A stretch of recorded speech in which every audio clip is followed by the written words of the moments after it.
é exatamente o que estava lá. Perguntei sobre os temas mais comuns que emergem das entrevistas. Aqui são os temas mais gerais, e são aqueles temas que a gente falou antes, lembram? Olha só como exatamente reflete aquilo que nós tínhamos falado aqui no... qual é a sua carreira, o que você acha da sua saúde, como você se sente em relação à sua vida e sua família, deixa eu ampliar aqui, como você se diverte, como são suas amizades, me conte um caso de fracasso, etc. e tal. Bom, aí o que é que acontece? Vamos lá. Então, essas coisas, elas convergiram. Dizer aqui, aí aquela coisa que a gente falou da robustez, né? Que você faz aquela validação externa. Você faz aquela validação externa. Continuando. Aí eu perguntei também ainda no Copilot, que depois a gente vai perguntar em outros, se houver tempo. E aí eu perguntei também, com base nessas 9 transcrições, que fizesse uma análise de conteúdo, né? Que organizasse, né, a resposta, identificando os significados manifestos, da análise de conteúdo, no caso, e os significados latentes. E aí está aqui. Olha que interessante. Então, como eu já conheço essa base de dados, eu trabalho com ela com os meus alunos também da graduação, que tem uma disciplina de métodos qualitativos. Então, eu já conheço isso aqui de cor salteada. Aí, eu tenho um olho clínico, né? Eu tenho olhos para ver, como eu digo. Então, eu consigo identificar se há essa convergência temática, se há uma abrangência. Lembra dos critérios? Enfim, então, aí a gente tem como fazer essa comparação. Então, o muito interessante é que quando você coloca a questão dos significados latentes, ela traz coisas que não estão especificamente declaradas lá no literal. E ela traz ela, né? No caso, a ferramenta. Aspectos, por exemplo, conflitos geracionais. Não estava dito em todas as letras, mas foi passível de ser apreendido como resposta da IA. Então, perfeito. Então, de repente, você, então eu vou, esse é um aspecto legal, a questão dos conflitos Mas geracionais. posso fazer uma pergunta? Claro, a qualquer momento. Tá? Não, mas aí, de qualquer modo, é importante que eu tenha lido, tenha domínio ali das entrevistas, sem dúvidas. Aí, Sem a partir dúvida. desses insights, eu volte lá para que eu possa Isso. realmente tirar minha conclusão, né? Então, Exatamente. Então, é sempre um zigue-zague. Você, de novo, você não vai comprar prontinha, empacotada, né? Você vai ver e também, inclusive, você faz aquilo que eu te disse, né? Por que esse significado latente foi encontrado? Me diga, traga a fala. E aí ela pode trazer a fala. Por exemplo, aqui já foi outra interação no caso, já usando o chat GPT. Então, ela trouxe também os temas e as categorias, foi exatamente o mesmo prompt. E aí você nota, né, que existe também, por parte dela, aqui, ó, busca por autonomia, conflitos geracionais dentro da vida familiar. Então, o algoritmo é parecido, mas tem coisas do ChatGPT que aqui foi mais sucinto. Então, de novo, isso é uma bola de neve. Ou seja, leva a você a ampliar a questão da realidade aumentada. Você tem a realidade aumentada com a IA, né? Quando a gente fala isso na questão do varejo virtual. Então, então aí você vai desenvolvendo, né, o que tem lá declaradamente, o que tem lá que está implícito, né, que está possibilitando você fazer alguns relacionamentos. Aí eu pedi que, a partir das categorias principais, trouxesse falas que evidenciassem exatamente o sentido capturado pela análise de conteúdo. E também, de novo, você vai lá para o seu corpus e aí você vai detectar se tem essa sintonia, ok? Se está se tem essa robustez, se tem essa validação. Então, é interessante, certo? Esse processo. Bom, vamos lá, seguindo. Aí, no prompt 3, o que eu pedi? Eu pedi que fizesse uma análise cruzada, comparativa entre gêneros, que ela pudesse identificar dentro dos códigos latentes e manifestos se tem aspectos que diferenciassem uma satisfação com a vida. Acho que aqui eu não fui tão... Olha que aqui eu perdi aquela coisa que eu falei, né, da precisão, aqui eu podia ter dito para carreira, não, aqui ele colocou de uma forma mais ampla, pegou mais os outros domínios vários, insatisfação com vida amorosa, e aí ele foi colocando se as mulheres, ele separou isso, que é o resultado, né, é o print lá do ChatGPT, certo? E entre as mulheres e os homens. E aí ela faz o quê? Eu peço para ela, né, exatamente, faça uma análise por gênero. Que inferências poderiam ser extraídas dessa análise? Aí ela traz a inferência. Aí vai dizendo que tanto homens quanto mulheres mostram preocupações, mas que as mulheres, aí cita especificamente 2 delas, expressam um desejo mais forte de equilíbrio, relacionado à família, na saúde, nos relacionamentos. E foi interessante também como resultado. Volta-se para o corpus e se vai fazer de novo essa comparação, perceber o que você já tinha colocado como inferências e o que a máquina está te trazendo a mais. Certo? Então, a conclusão é exatamente essa que ela trouxe aqui. Então, tem diferenças que refletem os papéis sociais, tradicionais e as expectativas de gênero, que ainda influenciam como homens e mulheres experimentam e relatam sua satisfação com a vida. Certo? Então, aqui foi uma inferência. Essa foi uma experiência. Daqui a pouco eu mostro a experiência com a análise do ChatGPT usando a base de dados, tá? De revisão de literatura. Agora, que tem um mundo para se explorar, tem. Porque só quando você busca no ChatGPT, pago, coloca lá, qualitativo, olha quantos GPTs já existem. E aí eu faço, obviamente por causa do tempo, não dá para você ver tudo.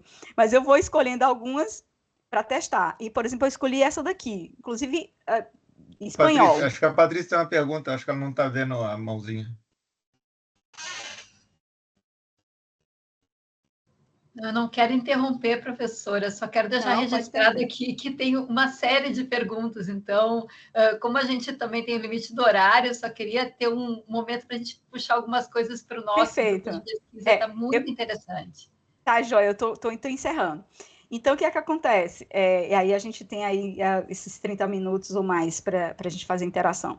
Então, assim, aqui esse prompt, o que a gente pediu? Já um aspecto que integrou aquelas outras interações anteriores. Então, eu tenho os temas, eu tenho as categorias associadas aos temas, ou categorias e subcategorias, a frequência, uma análise mais de conteúdo no aspecto mais tradicional, e o exemplo da citação. Então, perfeito também. Casou, tal, beleza. Aqui, mais outro aspecto para a gente explorar os significados gerados, né, latentes, de cada um deles, e os exemplos de citação, e os significados disso. Então, também ampliou mais, e isso foi bacana. Depois, da mesma forma que eu tinha feito antes, buscando observar se tem diferenças de gênero, e aí incluir também diferenças geracionais.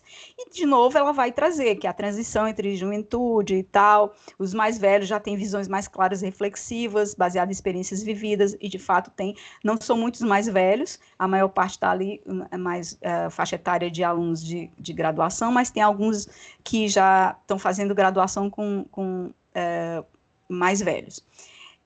Bom, então, aí já vou passando para a parte final que eu estava prometendo em termos da palestra. A parte da interação ainda quero ter 5 minutos para mostrar. Que é essa questão do uso com ética e responsabilidade. Tem muitos aspectos, não vou falar de todos, e vou falar assim de uma forma bem esquemática para poder dar tempo a responder as perguntas. Mas, o que a gente tem que pensar? Que a gente tem que colocar dados lá, mas principalmente quando ele é aberto, quando ele não é pago. Esses dados, ele diz claramente que esses dados não estão protegidos, então a gente tem que ter cuidado com o que insere na plataforma. A questão das preocupações metodológicas, porque o LLM é um papagaio estocástico, ou seja, ele vai responder qualquer coisa, ele vai cuspir qualquer coisa de resultado. Então, você tem que ter um senso crítico, né, realmente, para responder de forma adequada. Não ser aquele besta, como eu digo, eu sou cearense, né? Lá no Ceará é o besta, né? Aqui no Rio Grande do Norte é abestalhado. E cada lugar do Brasil tem o seu dizer aí. O mané, que aceita qualquer coisa. E daí nessa pesquisa que foi feita lá no Reino Unido, eu já tenho essa preocupação, porque, de repente, você pode, né, ter um excesso de confiança que vai implicar numa atrofia cognitiva. Direitos autorais, né? Também a gente tem que observar que material a gente está trabalhando, de domínio público ou não. Na escrita acadêmica, é muito importante saber que a IA é uma resposta de um robô, então o robô não tem autonomia, não tem responsabilidade, responsabilização. A gente sempre tem que divulgar aquilo que foi feito, né? Transparência é essencial. Né? Se ela for usada de forma que não afeta o conteúdo, não precisa dizer, mas se você está usando para analisar, se está usando para alguma coisa que está lá dentro da pesquisa, você tem que ser absolutamente transparente, observar a autenticidade, né? Será que isso aqui é meu? Isso aqui é da máquina? Né? Então, é um risco que a gente tem que pensar aí, né, para não comprometer a integridade. A dificuldade para se detectar o conteúdo genuíno, do conteúdo plagiado, do conteúdo... Enfim, é difícil. Hoje, essa detectabilidade é muito difícil mesmo. Então, a gente tem que ter esse cuidado de conferir todas as citações, né, geradas ou não por plataformas de AG. É alguma coisa que a gente já fazia antes, continua a fazer. O efeito Matthew, até eu escrevi um paper falando da questão da ética na IA, pesquisa, e dessas coisas que emergiu, até tem poucos autores falando, que é assim, a gente faz uma busca, aí nessa busca vem lá os principais, né? É igual como um algoritmo de busca também no Google. Ele é contaminado, então a gente tem que ter cuidado, porque pode exacerbar esse efeito. O efeito Matthew é parecido com aquela propaganda, é fresquinho, porque vende mais o biscoito. Era um biscoito, acho que era tostinho. O biscoito tostinho, ele vende mais porque é fresquinho ou ele é fresquinho porque vende mais? Então, às vezes, você tem uma citação que aparece na lista, e aí, como ela aparece, ela acaba sendo mais citada. E como ela é mais citada, aí perpetua uma certa dificuldade para os iniciantes terem, por exemplo, citações. Bom, aí, transparência, não custa nada a gente falar mais uma vez, transparência, abertura, honestidade, justa atribuição de crédito. Então, por exemplo, a gente pode colocar isso na seção de introdução métodos, como é que a gente usou o LLM, né, IA, citações no texto também dizendo de onde foi que veio, né, por exemplo, aqui, ó, consulta feita, e aí você ter isso daí já, por exemplo, como material suplementar em apêndices, sobre toda a interação que você teve com a IA, você pode colocar para verificar. A supervisão e criatividade humana, fundamental, ser todo tipo de coisa que você fizer com essa IA, você não pode se deixar ser contaminado, ela não pode fazer com que você terceirize, né? Então, é que eu falo aqui no final, se é ilícito pagar alguém para fazer uma parte do trabalho, também é ilícito usar a IA para evitar o trabalho, sempre falo isso.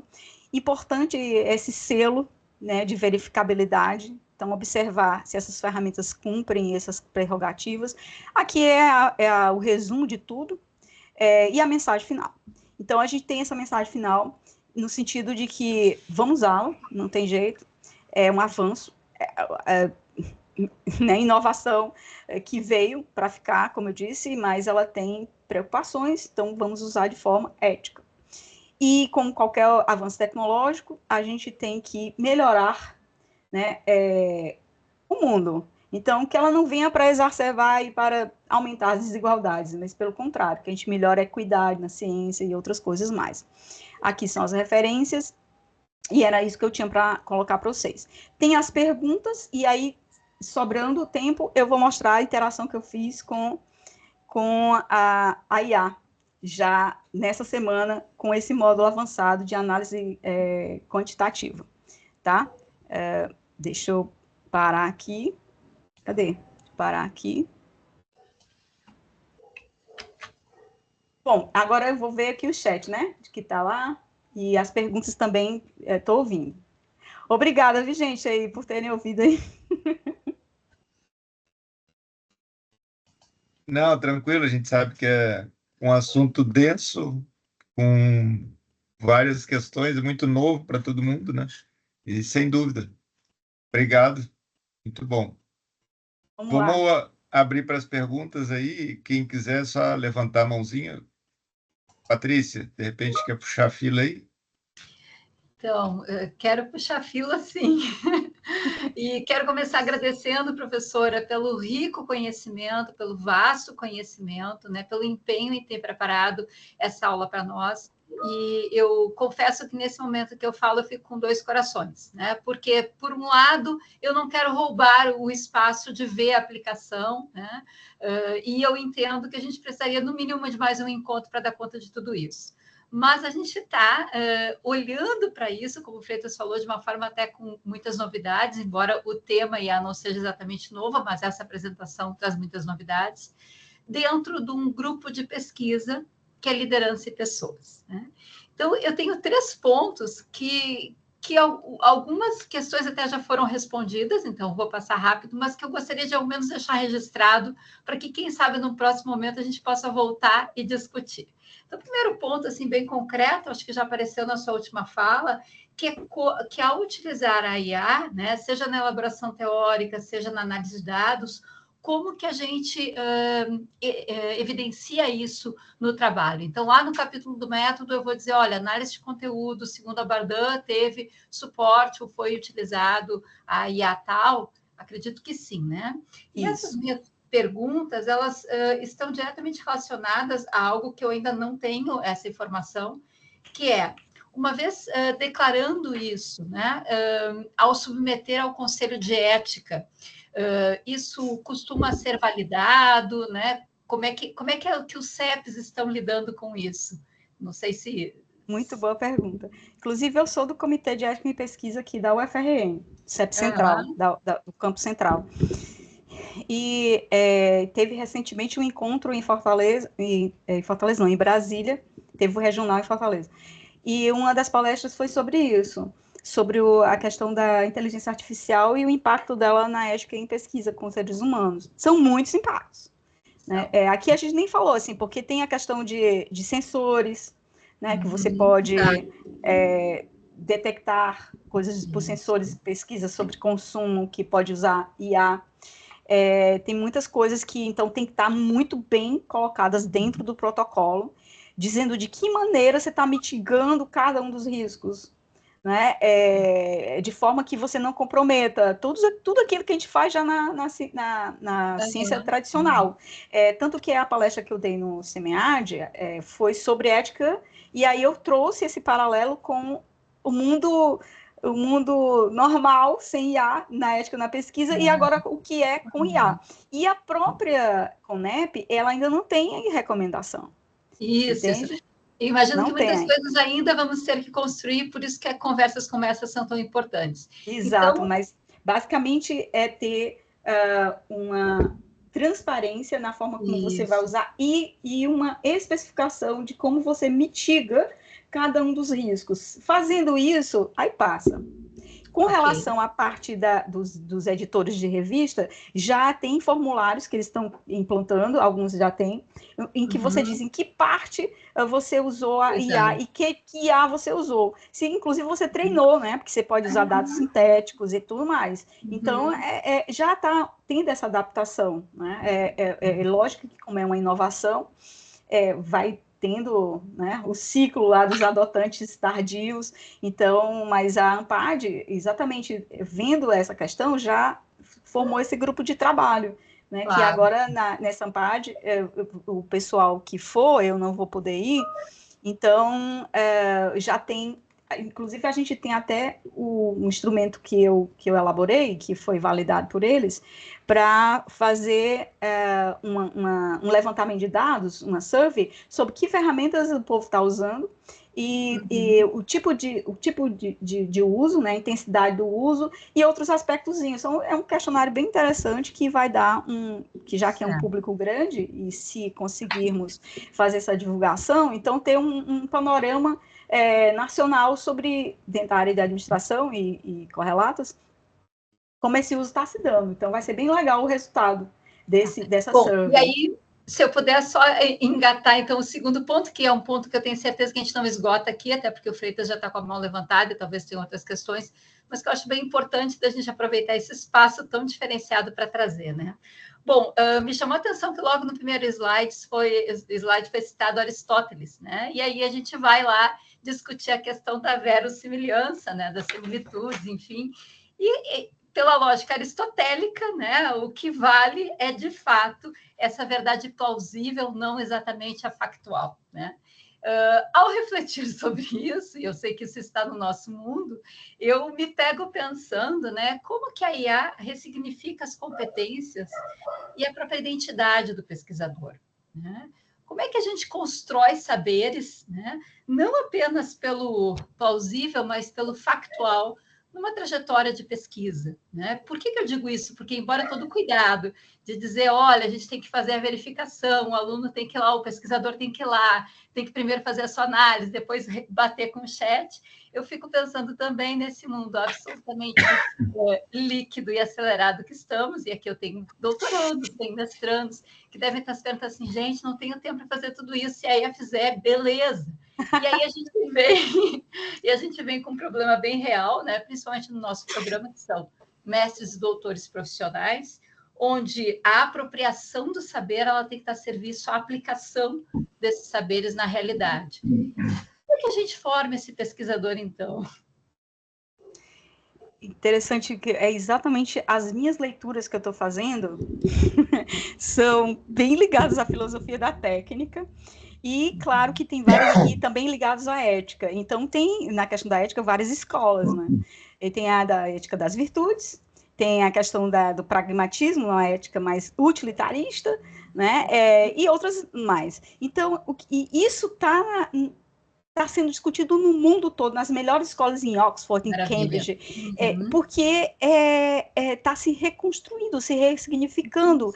É um novo, que é um novo velho, por quê? Porque é um simulacro, aí vem aquelas coisas sobre simulacro, né, que os franceses falam muito também, é fascinante. Olha, fica arrepiada, juro. Legal. Porque queria só deixar esse registro, e já o convite para quem sabe no próximo grupo a gente ter essa discussão, professora, até mais de um grupo, assim, que a gente olha a técnica, a aplicação, mas eu acho fundamental a gente ter um espaço para discutir isso no momento em que a gente forma mestres e doutores. Que são os fundamentos, né? Que quando a gente vai falar de episteme, a gente vai falar de coisas que estão na raiz. Então, assim, que eu trouxe um lado mais ferramental, né? Mais de aplicação, mas ao lado disso, tem todos esses questionamentos de razões filosóficas, principalmente éticas, morais, é muita coisa que está impactando, né? E a questão do julgamento do julgamento, porque você tem tomada de decisão.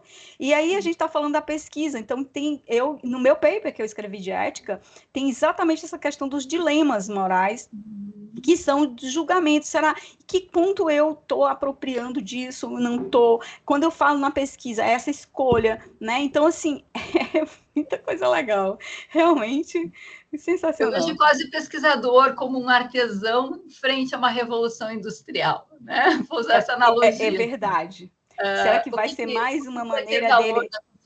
vai ser mais os saberes incorporar.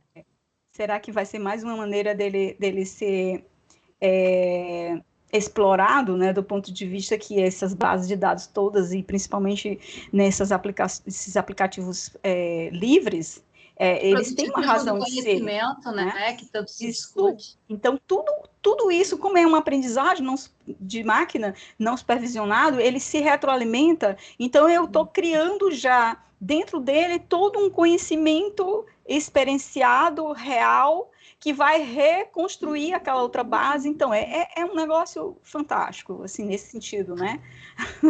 Muito obrigada. Eu gostaria de ter outros espaços de discussão e interação, né, contigo e também com esses nossos mestrandos, doutorandos, pós-doutorandos que nos acompanham aqui. Perfeito, gente. Eu que agradeço. Pode falar. Não, eu vou ver se tem mais alguém aqui com alguma questão, alguém gostaria de perguntar. Fiquem à vontade. Se não, eu mostro a interação que eu fiz. Acho que sim, que tem gente que quer ver a interação, mas eu ia só pedir para tu comentar daquele artigo que a gente plotou lá no Enampad, né? Que a gente vê quando também o uso antiético da IA, né?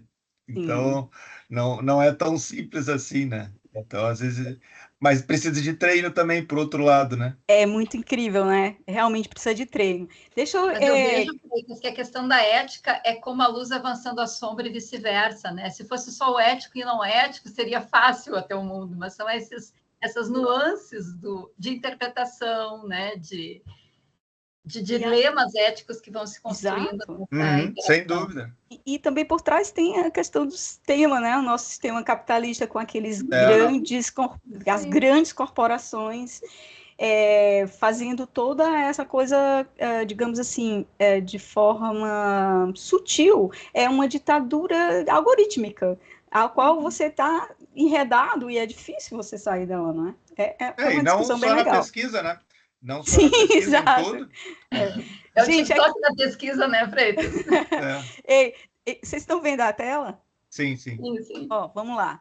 Olha só, essa aqui foi a interação recente que eu fiz, certo? O que eu fiz? Não visualizou aqui, porque o que eu fiz foi, eu carreguei uma base de dados, eu vou simular ela aqui novamente, mas depois, devido ao tempo, não dá para processar tudo. Então, foi essa base de dados que está aqui, peraí, ó, teste com dados. O que eu fiz? Eu fiz uma busca numa base de dados bibliográfica, certo? Tá aqui ela, em Excel. De onde é que ela veio? Ah, tá. Primeiro deixa eu dizer. Ela veio aqui, ó. Você tem uma forma de uso pelo Web of Science, certo? Eu acho que não está aberto aqui, ele deve estar... Ó, pronto. Eu peguei esses 771 resultados, peguei só influencer marketing, certo? E aí eu exportei para o Excel, certo? Eu exportei para o Excel. Bom, então eu tenho essa base de dados. Aí essa base de dados, o que eu fiz? Carreguei para cá. Certo? Então eu vou aqui, ó, carrego ela.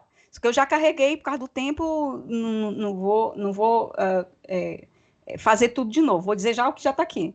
Quando ele não mostra a visualização, é porque ele tem um tempo de deixar na plataforma. E aí eu fui guardando, certo? Eu fui guardando as iterações dele. Quando não tiver, eu fiz já o download. Bom, então eu comecei, faço a limpeza dos dados, quais as colunas de interesse, e ele aqui, ó, já traz o Python. O que ele fez, certo? Todo o processo aqui. Quem sabe Python vai lá ver se está corretozinho. Beleza. Aí ele analisou. Eu vou até não exibir os detalhes para poder a gente ter menos poluição, né, na página. Vamos lá. Mas ele fez aí, ele vai trazer para a gente, ó. Tá vendo? A base de dados limpa. Pode dizer, por exemplo, quando eu faço buscas lá no Google Acadêmico, vocês sabem fazer a busca no Google Acadêmico e guardar em Excel? Sim. Como? No Web of Science, né? Que aí a gente já consegue baixar. Não, estou falando no Google Acadêmico. Não, esse não. Então, que o Google Acadêmico, o que acontece? Ele é aberto, né? O Semente Escola também é aberto. Então, muitas vezes você vai pegar material que não está nessas grandes bases de dados pagas. Não quer dizer que elas sejam ruins. Né? Hoje, é tanto que às vezes, aí já é outra questão da ciência aberta, mas fechar parênteses. Então, assim, existe uma forma de você buscar, principalmente para alunos de TCC, que às vezes não tem o domínio e querem fazer buscas mais em português e tal, e pelo Cielo não dá para trazer também essa busca, não sei que seja os que estão indexados. Aí, olha só, eu uso esse software aqui, ó. Eu uso esse software gratuito que baixa no PC, certo? E aí eu fiz isso aqui, ó. Eu quero que ele traga coisas do Semente Escola, mas podia ser aqui, ó, do Google Acadêmico. Pronto, a mesma coisa aqui do Google Acadêmico. Ele pode fazer, é só buscar. Tá, vamos lá. Eu vou pegar essas palavras-chave aqui, ou só marketing aqui. Sei lá, você faz a busca que você quer, depois você tem que estruturar na sua revisão de literatura. Ele vai trazer os resultados, tá vendo aqui? Aí deixa ele processar. Sim. Que é isso que eu digo, que é o que demora mais quando é ao vivo que você está fazendo o real. Mas só para mostrar para vocês como é que faz. Você baixa, né? É o Publish or Perish da Hazen, que acho que ela devia ser premiada. Essa mulher é fantástica, ela fez essa ferramenta de graça. E aí eu uso com os meus alunos, principalmente da graduação. Aí, veja que eu pego esses resultados, e vocês veem que esses resultados, às vezes, vêm em outras línguas, e foi o que eu pedi lá para eles fazerem, para ele tirar, se não fosse língua inglesa e tal. Aí, ó, eu pego e copio isso para... Cadê? Copiar resultado. Excel. Oh, não. Copiar resultado com header. Aí, ó, vou aqui para o Excel. Vou abrir o Excel.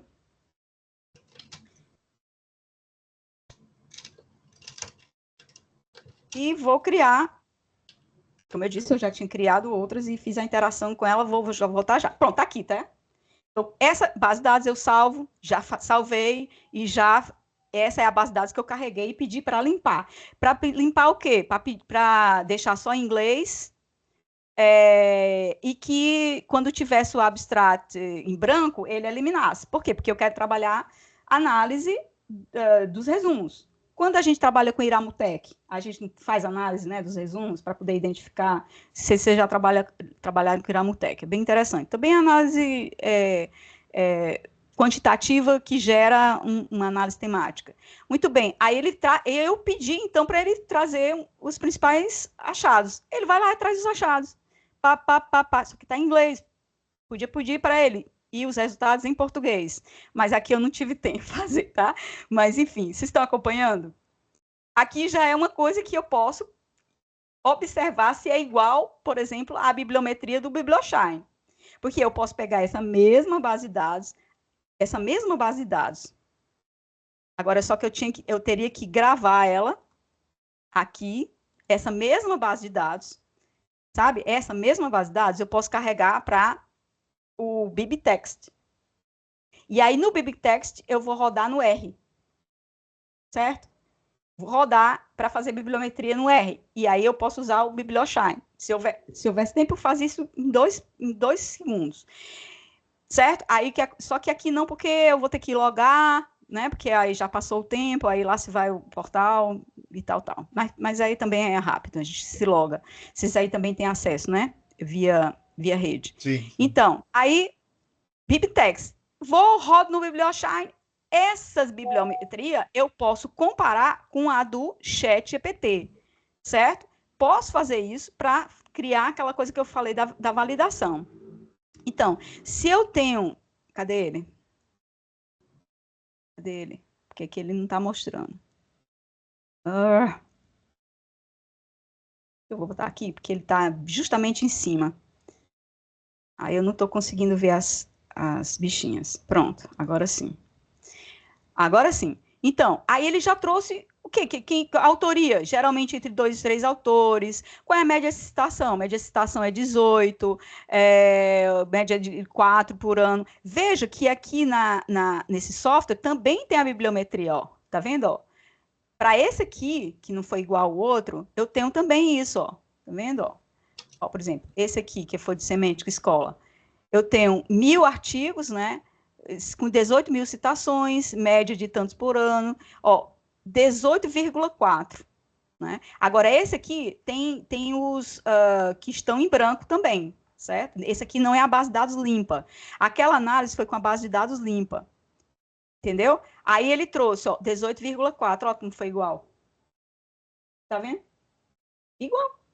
E aí você vai criando esses cheques para dizer, opa, beleza. Fazer um artigo de bibliometria, então, hoje não faz mais sentido ao pé da letra, professora. Eu deixo isso para vocês debaterem. Porque isso aí é uma coisa interessante, né? É um bom debate. Porque é o sacana.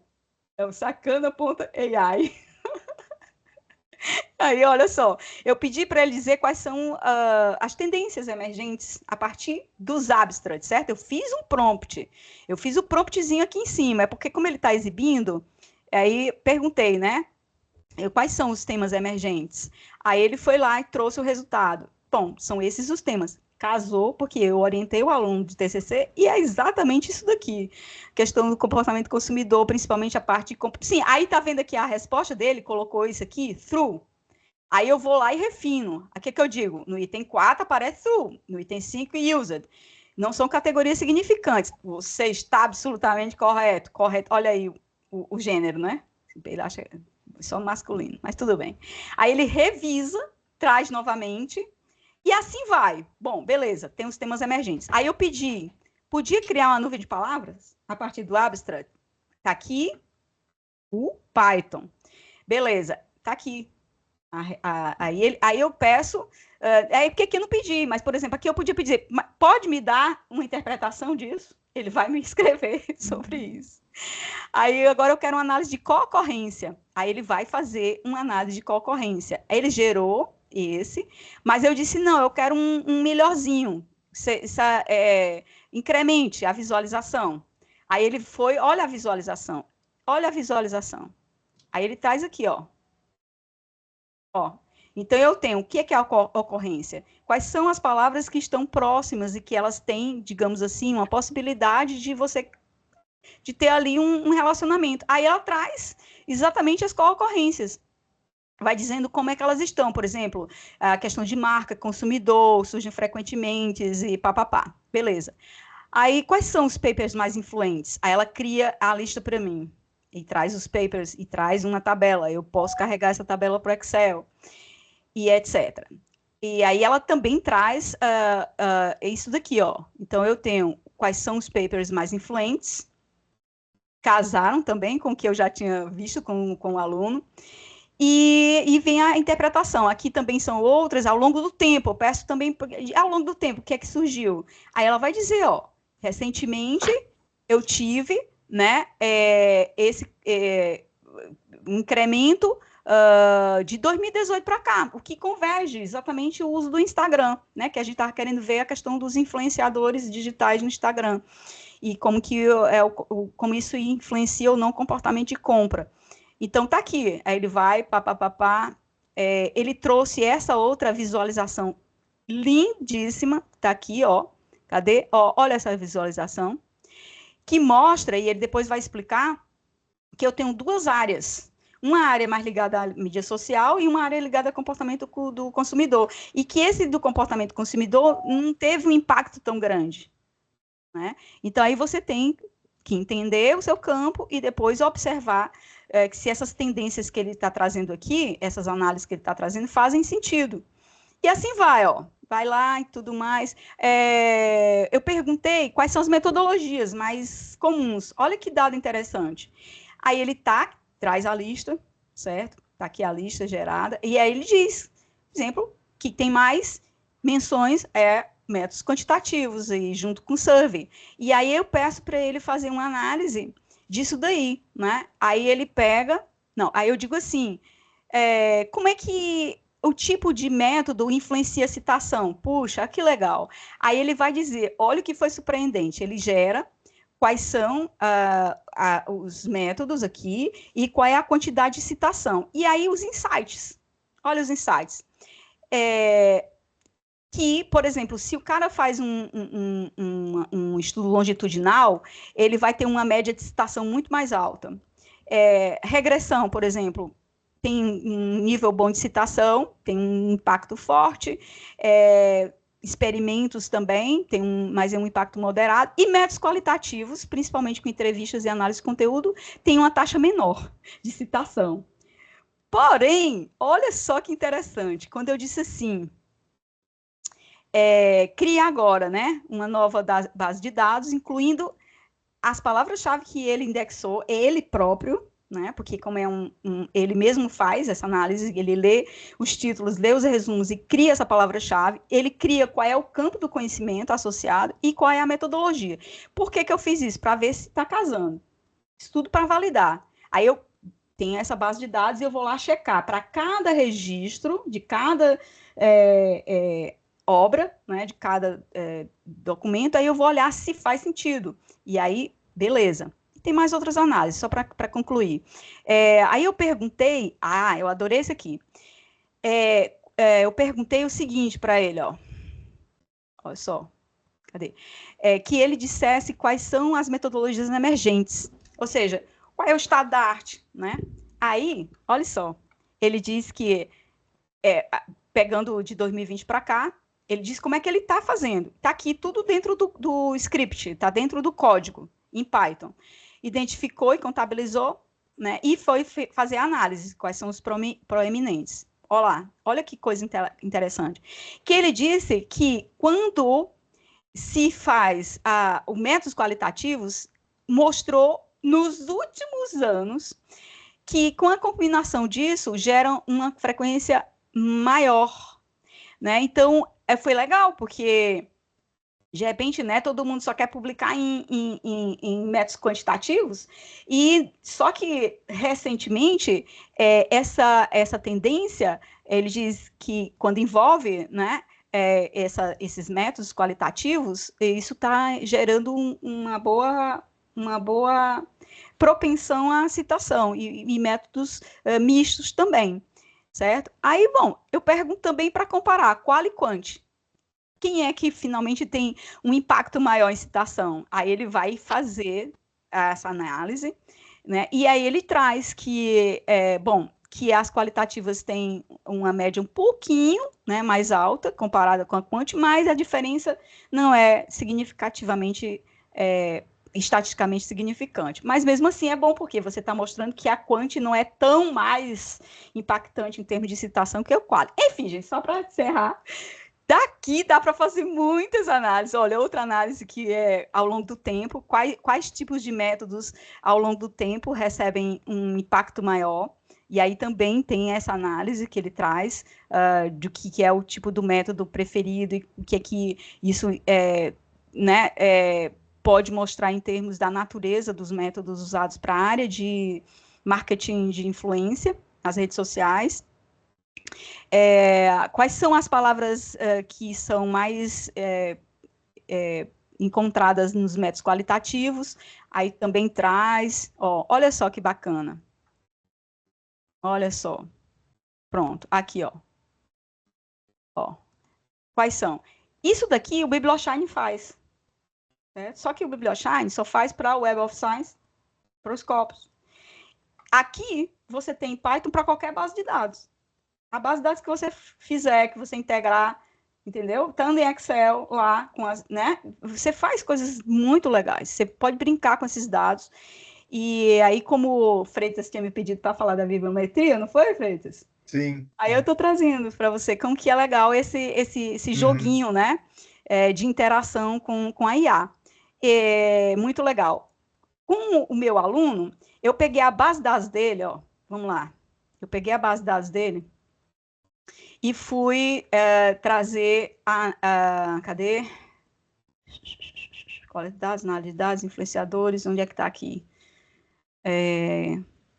Fiz a análise quantitativa, lembra que eu falei da análise quantitativa? Ó aqui, peraí, onde que ela está?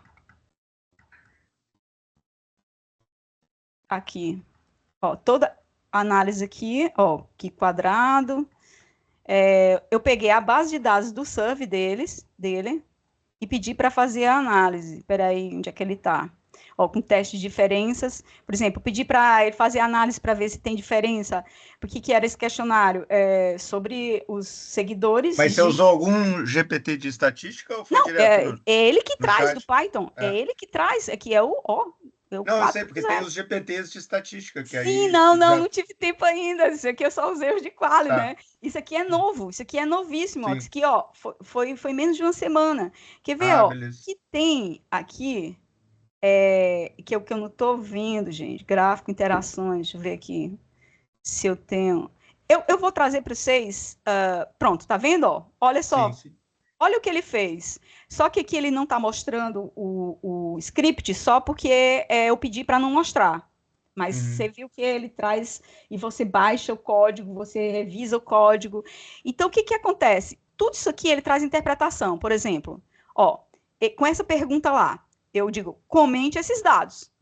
Já quis comprar alguma peça de roupa ou acessório que conheceu graças a algum influenciador de moda? Aí ele vai, o gráfico. Interpretação, influência moderada, poder dos influenciadores e tal. Aí, só assim que foi que eu fiz. Eu peguei, que foi interessante, e fiz um paper em 3 dias. Em 3 dias, com esse survey. Em 3 dias, 3. Tá aqui ele, ó. Vou mostrar para vocês, bem rapidinho, peraí. Né? Porque a gente tem mais, só uns minutinhos. Que é novo, tá, gente? É novo. Isso aqui, como eu digo, eu fiz assim que surgiu esse módulo, com a forma de referendar, não é? Claro que eu fiz isso em SPSS também antes. Eu disse, eu vou fazer em SPSS e agora eu vou rodar. Só que o SPSS não interpreta, o SSPS não traz os insights de interpretação, entende? Então, a gente vai lançar mão do que a tecnologia tem de bom. Deixa eu trazer aqui para você rapidinho o paper, tá? Peraí, que ainda não está 100% no paper, mas já tem toda a parte da análise. Peraí, rapidinho. Espera só um minuto para eu localizar aqui. Pessoal, que a gente está gravando, eu sei que algumas pessoas têm aula na sequência, fiquem exato, à vontade. Fiquem à vontade. Tá, perfeito. Eu já encerro. Deixa eu só achar aqui, porque aqui tá como é o bruto, né? E como é que eu trouxe isso para um artigo. Só um minuto que eu estou localizando. É que eu não estava aqui com a bala na agulha, né? Que fala, não estava. Então, sim, peraí. Já, um segundinho. Pronto, estou achando.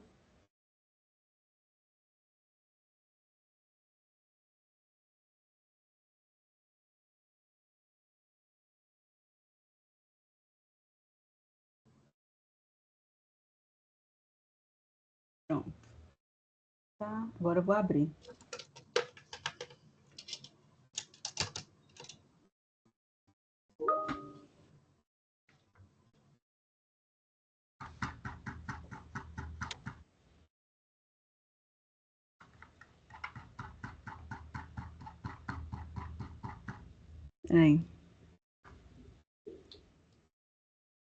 Olha aqui, toda a parte da análise. Então, aqui é SPSS, né? Então, quem conhece sabe, né? Eu já tenho uma licença antiga, já aprendi em IR e tudo, mas para fazer é mais rápido no SPSS. Então, alguns vão do SPSS, aí eu rodo lá, peço no ChatGPT, e aí eu trago algumas coisas que ajudam. Então, por exemplo, aí vou trazendo, né? Quem tem maior proporção de respondente, menos propenso a serem influenciados, na intenção de comprar influenciadores, blá, blá, blá, blá, blá. E aí, aqui ainda é ele, aí aqueles gráficos que foram gerados, por exemplo, o teste de Mann-Whitney, para ver diferenças, aqui ainda é SPSS. Quando tem um gráfico mais bonito lá, aí eu pego e trago, entendeu? Lá do ChatGPT. Senão, eu faço só esse zigue-zague. Entende? Eu tenho o uso da ferramenta estatística, rodo lá também, peço insights, e aí eu faço um filtro daquilo que realmente for mais interessante. Entende? Então foi assim que a minha produtividade aumentou bastante, né? Em função dessa utilização das plataformas de análise de dados.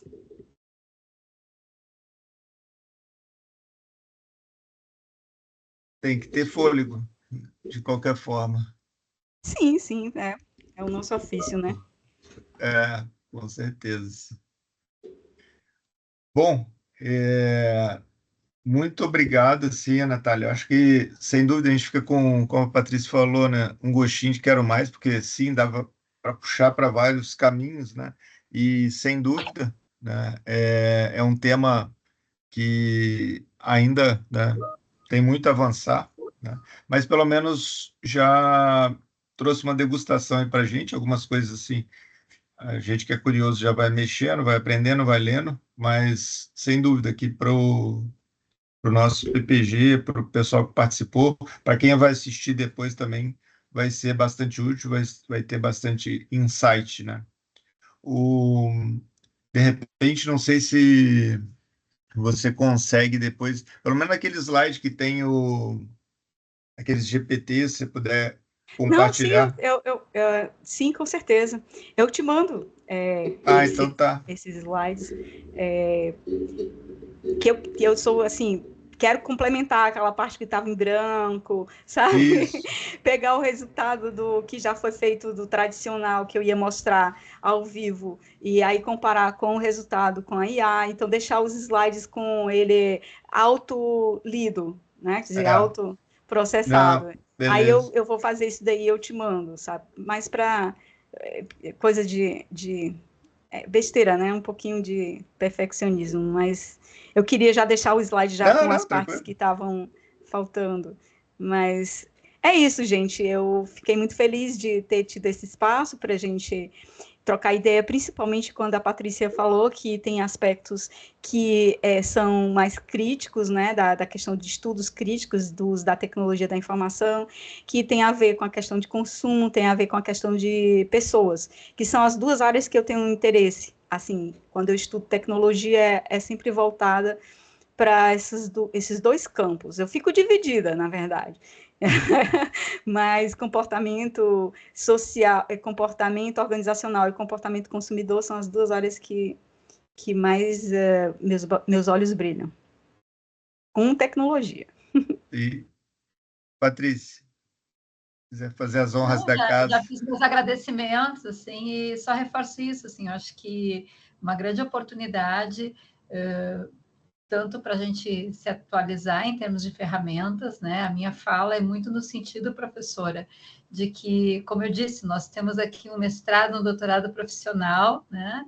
E a gente quer que os nossos alunos utilizem isso com bastante consciência e refletindo muito o impacto desta utilização na sua apropriação de saberes para resolver problemas complexos da sua realidade aplicada, né?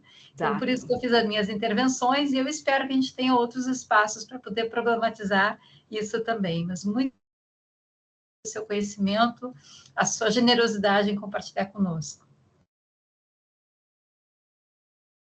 Então tá, Natália, brigadão, muito bom mesmo. Vou encerrar aqui a gravação. A gente mantém contato aí.